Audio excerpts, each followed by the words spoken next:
Please like and share our video for a chance to win our giveaway. We've got a Yeti bucket, an ammo can, a Yeti cup, and the lid for that bucket. Please like and share by September 30th to enter into the giveaway. So when a buyer talks about purchasing raw land, at least in my experience, most buyers assume they'll probably need to come up with the entire purchase price in cash.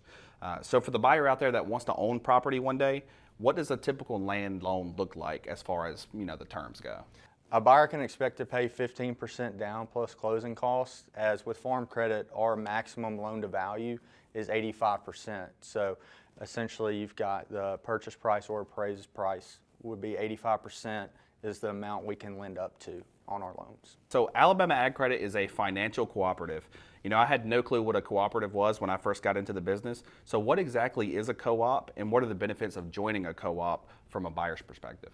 Yeah, so we are a financial cooperative. We're part of the Farm Credit system, and what that gives our borrowers is ownership in our association. So at closing, you'll have a stock purchase as part of your closing costs.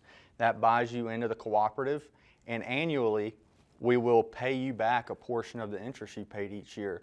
So what we do is we realize our profits or net income for the year, and in March, our board of directors will decide how much we're able to allocate back to the borrowers.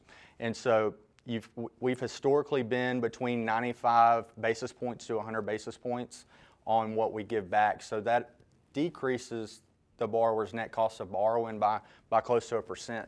And additionally, in talking about the stock, also you'll have the ability to vote in all of our board of director elections, as well as even run for that position. So all of our borrowers who do join our co-op, they have the power to elect who runs our association. So we are directed by our members. Okay, so question on that. How does voting power work? Is it like a 1-to-1 per member, or is it depending on how much you spend or how much land you own? Yeah, it's each borrowing relationship will have one designated voting stockholder. So if me and you, we went in on a land purchase together, we would actually at application elect who gets the voting rights. Gotcha. So how might those closing costs on a piece of raw land differ from, say, that of a traditional mortgage? For example, let's say a buyer comes to you, wants financing on a piece of land.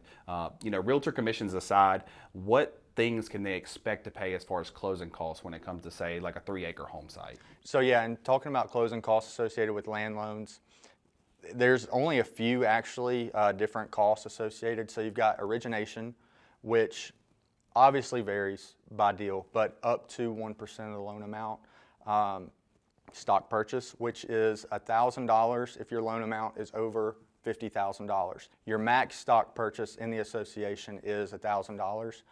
It's actually 2% of your loan amount if your loan amount's under $50,000. So the most you would spend on stock is $1,000, which you actually get back when you pay off. So we'll actually give that back to you. So that investment, you actually recoup the cost of that investment. So to recap, you've got origination up to 1%, you've got your stock purchase, and then you've got appraisal. Appraisal is going to be $500 if the loan amount is under $1 million.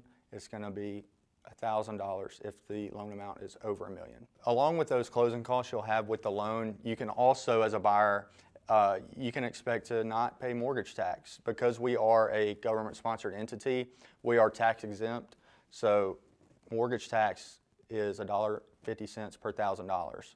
Well, you're not going to have to pay that when you borrow with Alabama Ag Credit. So those savings are, go back into your pocket. So just to segue off that, you don't have any requirements as far as surveys or anything go? We don't. As long as there's no title issues that would warrant a survey, there's no survey required. So one thing that buyers need to watch out for when purchasing raw land is zoning. Are there any zoning codes that Alabama Ag Credit kind of steers away from when they're lending? So we're purpose-driven, so it really comes down to your intent on what you want to use the property for. So we basically got recreational land, which is like your hunting land, timberland, ag land, and then your rural home sites. So we don't do commercial, obviously, outside of agriculture. So as long as the zoning doesn't affect what your intended use is at application, then no, we don't specifically look at that and say this is zoned as this. So we can't do it. But you do want to make sure that what you're intending to use it for, you can do that. Right, right. Okay, and for those who are curious about the process, can you give the viewers at home, a little bit of an insight to what the pre-approval process might look like with Alabama Ag Credit? Yeah, so we actually do a full approval up front as far as the underwriting goes, so it's a little different than a home mortgage. We are based on the property, so our approvals are property specific. So we do at least need to know what you're intending to buy. And so, for example, if you came to me and wanted to buy 40 acres, this tract, you know which tract it is, and maybe there's a list price. Maybe you don't have a contract yet. So we'll base your approval on that contract price, and then if you come to an agreement less than that, then we can back the loan amount down. So there's kind of two scenarios that we come across. One will be you come to us after you get a contract with a financing contingency. Maybe you get a 5 or 7 day contingency. Well, our underwriting process it will far exceed that time allotted. So you've either got the contract in place or we do an approval prior to. So for those watching at home that may want a rural home site, may want an agricultural tract, or maybe they want a hunting camp, let them know how they can reach you to discuss their options. Yeah, and really there's no limit on the size of land. There's nothing too small. We do rural lots. Any quarter acre rural lot is something that we'd be happy to help you with, up to a large timber tract, recreational and hunting tract.